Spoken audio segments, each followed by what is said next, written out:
എല്ലാവിധ national international ബ്രാൻഡുകളുടെ spectacle ഫ്രെയിമുകളും ഒഫ്താൽമെറ്റ് ലെൻസുകളും പ്രമുഖ ബ്രാൻഡുകളുടെ കോൺടാക്ട് ലെൻസുകളും കൃത്യതയോടെ ഡിസ്പെൻസ് ചെയ്യുന്നു.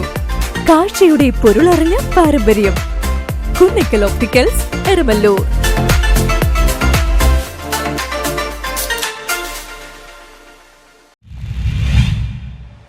രാമേശ്വരം കനാൽ വാട്ടർ അതോറിറ്റി ഭാഗത്ത് നവീകരണ പ്രവർത്തനത്തിനിടെ പാലം തകർന്നു.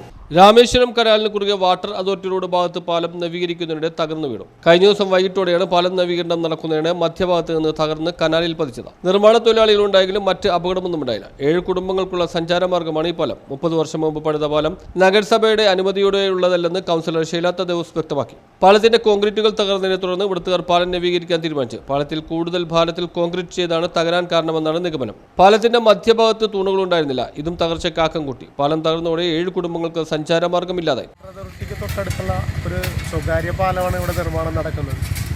ഈ പാലത്തിനെ സംബന്ധിച്ചിടത്തോളം നിലവിലുണ്ടായ പാലം പൊളിച്ചതിന് ശേഷമാണ്, പൊളിഞ്ഞതിൻ്റെ അടിസ്ഥാനത്തിലാണ് പുതിയ പാലം പണിയാനായിട്ട് കോർപ്പറേഷനിൽ നിന്ന് ഇവിടുത്തെ സ്വകാര്യ വ്യക്തികൾ അനുമതി മേടിച്ചതെന്നാണ് എനിക്ക് തോന്നുന്നത്. പക്ഷേ നിലവിൽ യാതൊരു വിധ മാനദണ്ഡവും പാലിക്കാതെയാണ് ഇവിടെ ഈ പാലം പണിതിട്ടുള്ളതെന്നാണ് ഈ പാലത്തിൻ്റെ കിടപ്പ് കാണുമ്പോൾ നമുക്ക് മനസ്സിലാക്കാൻ കഴിയുന്നത്. ഇതിൽ ചെയ്തിട്ടുള്ള കോൺക്രീറ്റ് മുഴുവൻ ഈ RC കനാലിലേക്ക് വീണിട്ടുള്ളതാണ് അവസ്ഥ.